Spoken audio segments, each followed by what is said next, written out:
Well, thank you, Kevin, and thank you everyone for joining me today to have this opportunity to talk a little bit more deeply about the report that was recently released.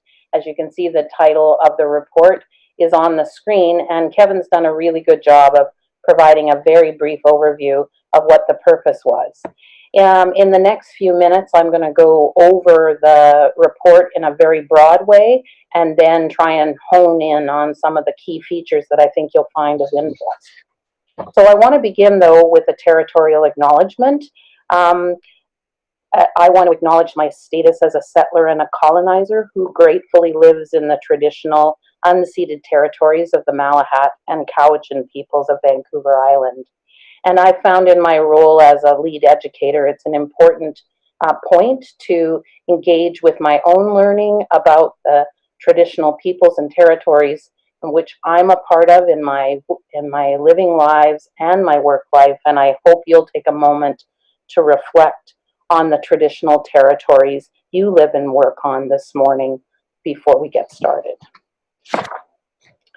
So I'm going to talk about the AESN, and for those of you who might not know what the AESN is, it's the Aboriginal Enhancement School Network. And I know all of you will be familiar with the work of Judy Halbert and Linda Kaiser, who lead the NOIIE network, and the AESN was a part of that network and is now integrated into NOI. So this is the second study I've conducted with Judy and Linda to talk about the power of inquiry. And this project was a 3-year project that began in 2016. We had 10 teams of teachers from across British Columbia who wanted to engage in this question of how do we improve the success of our Indigenous learners at points of transition. So we, at the network, Linda and Judy, provided the teams with an inquiry coach. And I'm going to spend some time at the end, near the end of my presentation, talking about how an inquiry coach was an important component of this work. The coaches did regular check-ins to discuss progress and monitor the activities of the teams over the 3-year period. And they also shared each year at the NOII Symposium. I did interviews with the teams at various points to talk about their inquiry processes and their outcomes, and I also did an interview with coaches.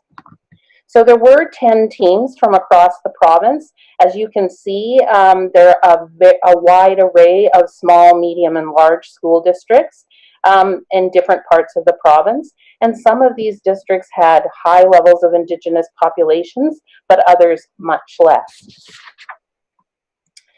So I want to spend a little, very brief moment to talk about transitions, because the future of all of our learners matters. But as school leaders and educators, we're particularly concerned that our systems of learning don't adequately or fully address the needs of our Indigenous learners and communities. And as Judy and Linda have said repeatedly, what we want is all of our learners to walk across the stage with dignity, purpose, and options. We want to create a place of belonging for all of our students. So that's why we focused on transitions. The report does a review of the literature about transitions and gives some valuable information about strategies that many people have used over the years to ensure learners don't fall through the cracks at points of transition in their schooling. But it became obvious that these approaches really focus on students as problems or imagines them as having deficiencies. So what they do is they identify the problematic points of transition. They're largely school and academic oriented. They identify different types of transition activities that might support students who are struggling in those moments of transition, and then create programs to address them. But what we learned in the work we did is that a holistic model that focuses on transitions as fluid, ongoing, and part of all learners and learner identities was a powerful way of reimagining the process of supporting our learners through transitions. And we came up with this idea of being, becoming, and belonging. And we've chosen this image, I've chosen this image, to really try and illustrate the shift in thinking about transitions, as thinking of transitions as a point in time or an event. So moving away from that way of thinking to thinking about transitions as essentially about learners, experiences, and identity. In particular, what ways in which learning serves to develop our identities about who we are, how we can live in the world, and how we can successfully navigate as beings situated in social, historical, and cultural places. So this is the model that I developed to think more deeply about the ways the inquiry teams were approaching the notion of transitions. So first, they were really listening to their learners' experiences, and they were focusing on these ideas of being, becoming, and belonging. And this is because the learners talked a lot about when their identities, their personal sense of themselves was recognized and valued, they became engaged in their school experience and in the acts of learning. And you'll also see that the First Peoples principles of learning were foundational to the successful approaches. And here you can, around the central circle, you can see some of those principles embedded around to show how they informed the looking at learners and the listening to learners' experiences. And it also tries to signal that transitions are holistic and embedded in all life experiences. And you can see in the outer ring the way we've tried to describe the different types of transitions that all of us and all learners go through at various times of our lives. So it's a continuum and a fluid operation through these different events and moments in time, rather than simply an event in itself. So I want to talk briefly about some of the ways the inquiry teams approach the notion of transitions. And I can't give you the details of every team's approach, but I thought I would pick several that are good exemplars of the different ways in which teams approach the idea of supporting their learners. And one of the things I think you'll notice is that each team took completely different approaches that match the contexts and their learners' experiences and knowledge to develop programs and practices that could support their learners.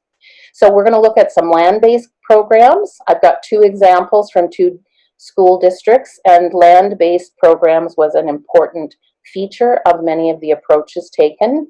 Elder engagement and co-teaching is another important principle that you'll see in a number of these examples. The idea of shifting school-wide cultures of recognition for Indigenous learners and traditional cultural knowledge is an important aspect of what we'll talk briefly about. And you'll notice that most, if not all, of the program approaches were interdisciplinary, and they tried to remove boundaries between different discrete subject areas. They focused on growth mindsets and displacing stereotypes with staff and students, and they were very much oriented to a strength-based with a relational approach rather than a deficit model. And coaching was an important aspect of many of the plans that were put forward. So here's an example from Haida Gwaii. This is a clip that was taken from a student's written report, a newspaper report on the program called COAST that the student participated in. And it's land-based. As you can probably, you can look at the text here that describes what the students do. They get out of the school and they're engaged in their community. So it's very land-based, it's community engaged. It also represents mentorship and partnership because a lot of community participants were engaged in co-planning and co-teaching this program, and it built cultural knowledge. This was a key principle that was built into the COAST program. This is an example from Charles Hayes Secondary School in Prince Rupert, and what Charles Hayes decided to do, and this is actually a news clipping from their local newspaper. acknowledging the work that the school was doing, having this Transitions Learning Feast.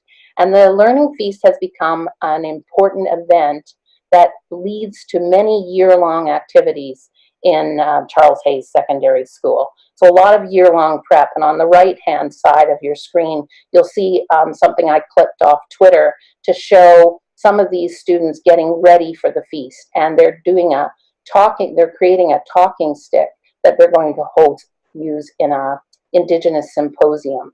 So the interrelated nature of cultural and knowledge traditions becoming a part of the culture of the school is one of the things that's really powerful about what many of these teams did. This is an example from Fort Nelson. I'm going to briefly share with you a series of learning journey maps that the transition coaches that were built into their program used with their learners at multiple points and locations across their school district. This one is called Learning with My Elder. And so you can see that this notion of cultural knowledge and learning with your elder is a primary foundation. And in Fort Nelson, the Learning with Their Elder program was a key component of their transition work.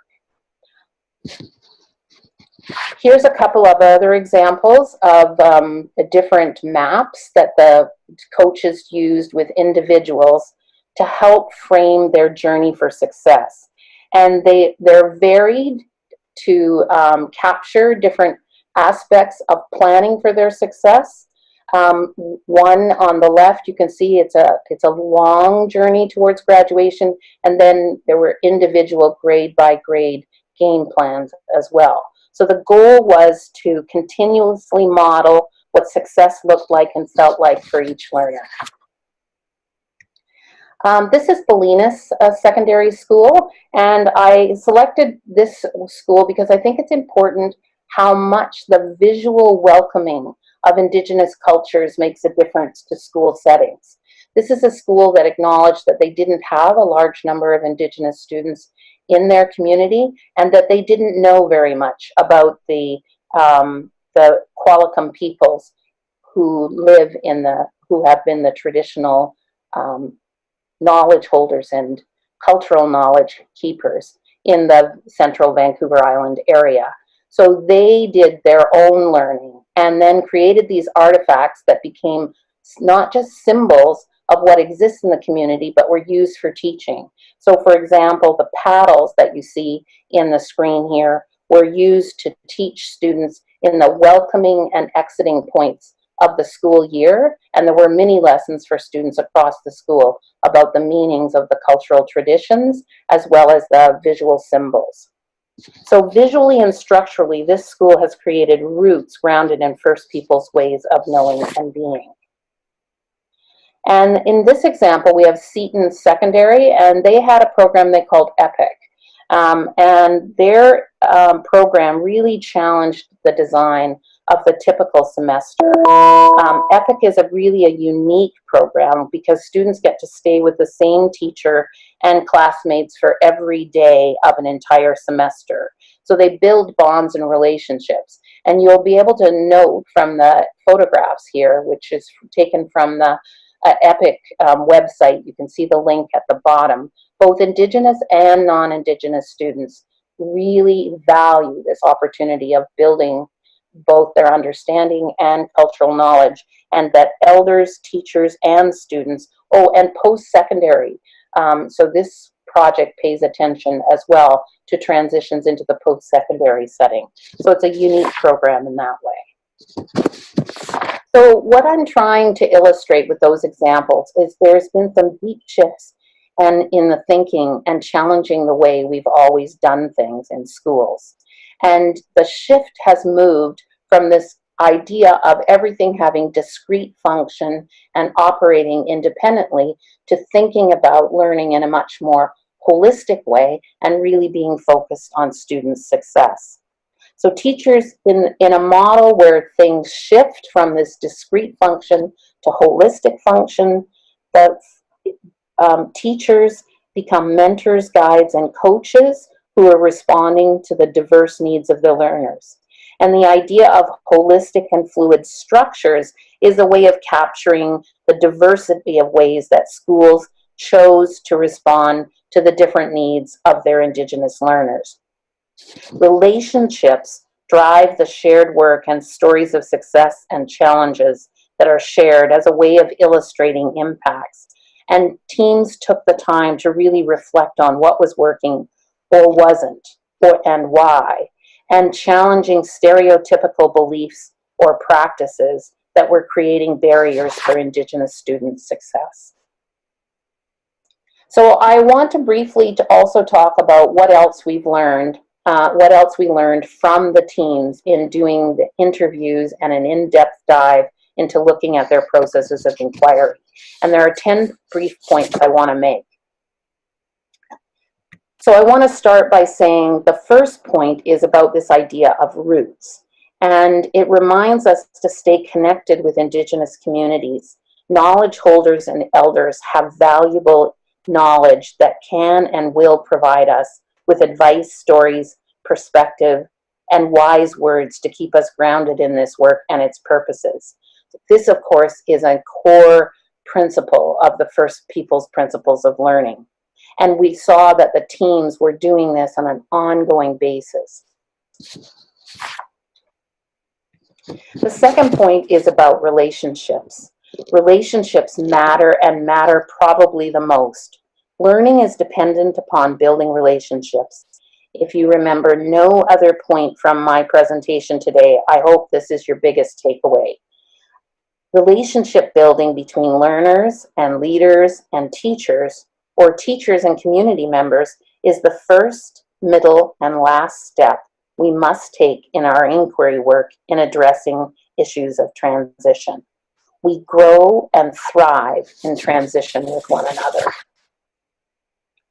The third point is the notion of learners' voice and learners' experience. Learners need to be at the center of how we're approaching our inquiry and practice. So this was a key feature the AESN teams repeated and consistently sought: student voice. It wasn't enough to talk to their colleagues and other professionals about what worked and why. It was when their learners shared their experiences and told their stories that the teams really began to understand the impacts of particular ideas, approaches, or strategies. But as important to listening, it was taking these ideas and ensuring they were applied to the strategies that were taken up, and then checking back with their learners about what was working and what wasn't. So it was this continuous cycle that the inquiry process itself encourages. Another point, though, is really exploring bias and checking your privilege. We need to unpack the fact that our teaching force and our leaders are predominantly white, middle class, and we need to work doubly hard at understanding how we unconsciously incorporate colonial ways of education within our systems and our existing practices, and even the assumptions that we have about schooling. And it's very challenging work.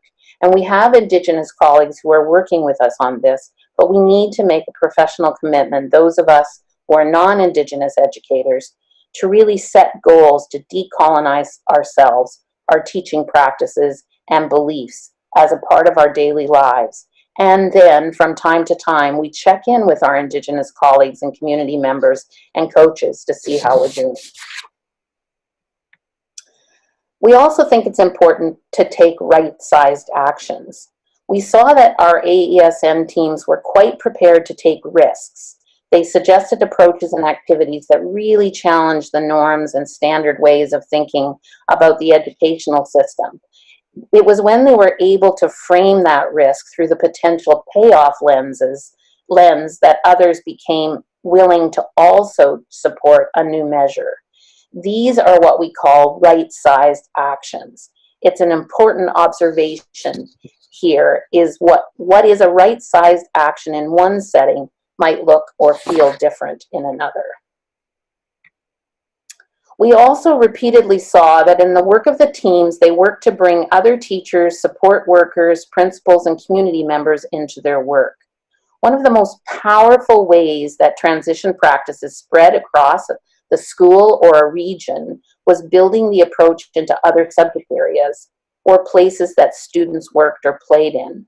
But when teachers or other adults were involved in using or adapting an approach that a team had developed, there was more likelihood of success and embedding this approach in the everyday work of all adults in the school community. When something becomes embedded in our understandings, persistent and meaningful change becomes more possible. Sometimes we have to get unstuck. There's a scholar I know called Baldwin who tells us that dialogue is the conversation with a center, not sides. It's a way of taking the energy out of our differences and channeling it towards something that has never been created before. We learned just how vital dialogue was to how teams were able to break through or get unstuck when they hesitated or needed more time to make sense of a situation or talk through a concern or a worry. And here's where the AESN coaches were an essential part of this critical reflection. And I'm going to talk more about that briefly in a few moments. Point 8 is this idea of professional vulnerability. And we could see that the teams brought both good hands and good hearts to their work as teachers in supporting their Indigenous learners. But this slide reminds us that good intentions aren't sufficient. We need to openly consider and make spaces for new and wise ways of practicing our pedagogy. Here, I think it's important to differentiate between personal and professional commitment. What we saw our AESN teams embrace was an openness to letting go of ways of teaching that felt comfortable, to reveal the limits of their knowledge as professionals, and to reimagine their teaching practice in new ways. This is the practice of professional vulnerability. It's a receptivity to being vulnerable and engaging deliberately in new learning, relearning, and unlearning. Point 9 is about telling stories and using these stories to be touchstones. Thomas King famously reminded us, all we are stories. But stories are not just who we are, they inspire us to action and to personal commitment. Stories are key to how we saw the teams broaden connections and how they kept themselves inspired. Our goal as learning leaders is to tell stories that get under the skin of our partners. Identify the words, phrases, and moments that set you afire with purpose, and then share these stories. The last point I want to talk about is being an ally-informed partner and a leader. What we saw repeatedly in the teams as they worked to bring in other teachers, support workers, principals, and community members into their work. They adapted approaches that the team had developed, and when they did that, there was more likelihood of success. And then they embedded this approach in the everyday work of all the adults in the schooling community. They became allies that worked with their Indigenous students and communities in shared purpose. So in the time I have left, and I know it's not much, but I want to briefly talk about coaching and then sum up some of the implications for principal leaders in schools. So I did mention earlier that coaching was an important part of the inquiry process here. And here I bring you a definition of coaching. I'm drawing on Sharp and Nishirma's book called When Mentoring Meets Coaching. And they talk about this notion of a collaborative learning relationship and reflective process together, creating a partnership of ongoing support and challenge. So challenge is an important part of this too, through structured conversation. So this is exactly what the coaches in the AESN study did. So they do some pretty remarkable things.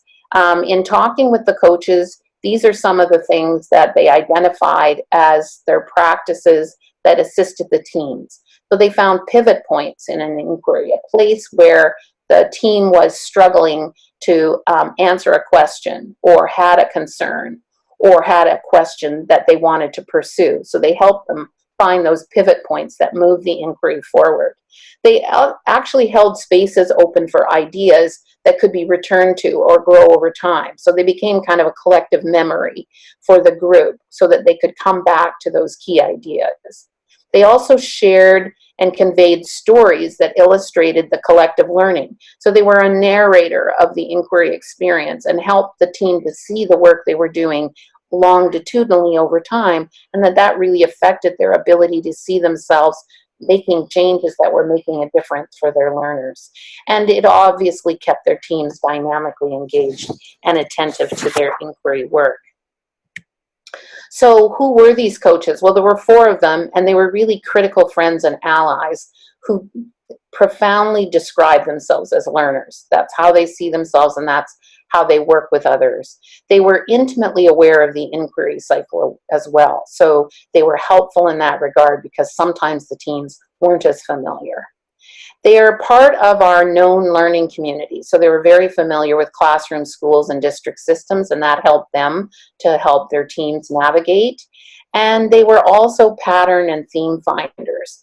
They could map the work and provide evidence to support the analysis that the teams were making. And the last point is this idea of nudging and bridging. They did a good job of threading together related ideas, so bridging ideas and bringing what might seem to be diverse ideas together, but also they nudged recognizing those moments where they needed to push the learning of the teams deeper. So why does coaching matter? Well, teams do get stuck, and that was one of the points I made earlier, and a catalyst like a coach can really help them to move forward. They also built the confidence of the inquiry teams. This is an important point because there are moments in the inquiry process where team members felt they were engaged with some really profoundly difficult practices that they were trying to break barriers around, and they needed the support of someone to tell them they were on the right track and they were taking steps in the right direction. They also helped to build patterns of practice that would inform professional work that the teachers were undertaking. And of course, it was a safe space for risk-taking. There were multiple years that the team worked together, even though there might have been some changes in membership of the teams, but the coach was consistent and was able to provide those safe spaces so professional vulnerability could be shown and develop the skills of the teams as educational leaders. And they also brought to the team's attention the decolonizing work that needed to be done. So where there was a pattern that needed to be disrupted, sometimes they were able to bring that to the fore so the teams could think about ways to take on that issue. They provided very key supports to the teams. So I think I've talked about these points. They've really encouraged building a culture of professional learning amongst the school staff, and inquiry really thrives through this kind of professional inquiry and ongoing networking. So final thoughts. What's particularly important about what I've talked about today for principals and school leaders, because many of the people on the call today fill those roles. So I think the first lesson is inquiry is a powerful, productive, and impactful strategy for engaging teachers in ways to attend to the learning of their learners. And we're talking about all learners here, although in the case of this study, we were focused very particularly on our Indigenous learners. I think also knowing that inquiry takes time and that multiple cycles moves a team even deeper into making substantial changes. If you could look at the team's reports, and they're available at the NOIIE website, you'll see the changes that happened over the multiple iterations of the 3-year period. And that's an important learning for us to understand how deeper learning emerges through repeated looks at the same question or variations on that question. And teams are really more successful when they have school leaders as a part of their work. That was really apparent to me in meeting with the teams. Those teams that had school leaders as a part of their ongoing inquiry work really had super success because they had access to decision makers who could really shift and change practice in the school. Modeling inquiry is really important as a way to Also, persuade reluctant teachers to become more engaged in learning. And when they see their leaders engaged in inquiry, they see it as a valued activity, and they're much more likely to join in. The opportunity to connect with learners and see the impact on their lives reminds us as well why we took on these roles as educators and leaders. This is something I've been reflecting on as I've done this work, is how important it is to be a part of it, to see the way in which we can have an impact on the lives of our learners. The sharing of inquiry questions and approaches to professionalization of the workspace creates authentic settings for collaborative learning. And so this notion of sharing was a really profoundly important thing. The teams that thrived were ones that had this audience, this place where they could talk with their leaders. Sorry, that's my 30-minute time limit, so I wasn't paying attention to my timer. So I'm almost done. The recognition of learners' identities and cultures make it an expectation for everyone, not just the Aboriginal support worker or teacher. And this is an important point. Some of the teams struggled with the ways in which roles were designated to the support of Indigenous learners. And it has to be the work of everyone in the school community to ensure every student is successful. And the last point I'll just say is wear your passion on your sleeve. Find the Touchstones story that inspires you and your team to action. And school leaders are the individuals who really have that capacity to inspire others through the stories they can tell about the impact of the work they're doing. So I've just tried to cover the basis of the report. There are written copies of the paper of the report that you can purchase from NOIIE, and you can contact Donna Weaving. And as Kevin said, I'm going to share my slides so you can find her email if you don't already have it. You can also download the report at the NOII website. If you don't want a paper copy, you can just get an electronic one, and that's completely free. And I'm hopeful that you might have a couple of questions. Just wondering about your thoughts about what, if we want to move the needle for Indigenous learners, what would be a starting place that you would recommend for those principals, vice principals who might not be in districts where those types of supports are available? That's a challenging question, but thank you for putting it to me. Some of the teams that I worked with were in really challenging places as well. And what they did was they started in small ways, and they found a partner that they could work with, someone they could reflect with, someone that could help them see through the work that they were doing. And they began with one small project, and many of them started with themselves. And I think this is an important thing, because the point you made about being a white middle-class male, well, I'm a white middle-class woman, and I think those of us who have those traditional teacher identities, and we are in the majority, need to really be looking at the ways that we naturalize and don't really think about how much what we do is a reflection of our beliefs, and that our beliefs and structures and practices are not always inclusive. And that isn't just for Indigenous learners, that's for other learners as well. So can I see myself in this school, in the teaching staff, in the support staff? Can I see myself in the work I do in the classroom? Am I visually represented here? And are the communities I'm a part of, are they represented in the curriculum? So small changes related to that could be a first step. The AESN transition study had some pretty experienced teams that have been doing this work for a while. But if you go to the NOIIE website, there are reports from transition teams from a number of years ago. And the questions start with sort of some big purpose in mind, but are small actions. And I think that's the place you can start. But then becoming a part of a network, because then your thinking can really grow. In my other AESN report that I talked about a few years ago, I talked about how teachers in some school districts use the network as a way of coaching and growing their practice because they didn't have pockets of colleagues in their home communities to work with. So that can be another way of building that kind of mentoring relationship, and start with something you can do and accomplish in a 2 to 3 month period. Celebrate and build on that success, and then say to yourself, now what's next? Thank you for that.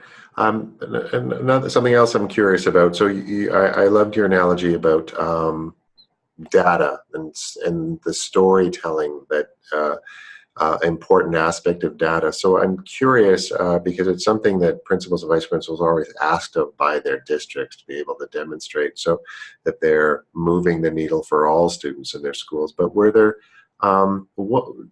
so as schools were moving along this pathway, are there some specific pieces of data they were looking at to sort of say, say we're on the right path here and we are making a difference for our kids? Mm-hmm. So that is if I was going to call it the $1 million question, that would be the one, is how do we map, how do we demonstrate the impact of the work we're doing? Because it's important to be able to share that data story, because without the data story, people might question not our intentions of doing this good work, but rather, is it making enough of a difference? And so that is part of that's built into the inquiry process. And different teams took different approaches to how to measure that impact. But a lot of teams used meeting with and student interviews or surveys pre and post engagement. Now, surveys are a little more impersonal, so interviews can be a way of doing that. And the interviews then became moments where stories could emerge that became the kind of touchstones for the teams to move their work forward. But those stories also became moments of celebration. So I'm thinking of Fort Nelson in particular, who had this elder learning program that they did a course. The elders were the leaders of the course, and students reported on their learning in a sharing circle, first as a group of students in a class, but later those same individuals came forward and told those stories at the district level. So not only at the school level, but actually at a school board meeting. So those stories became the catalysts through which everyone could see the depth and scope of impact the work was having on their Indigenous learners. And the one measure that we all seem to continue to gravitate towards using is graduation rates. And so a lot of the teams were working with students at the grade 10, 11, 12, some younger and earlier, but majority. And so looking to how this is impacting graduation rates seems to be a very powerful measure that matters to a lot of decision makers.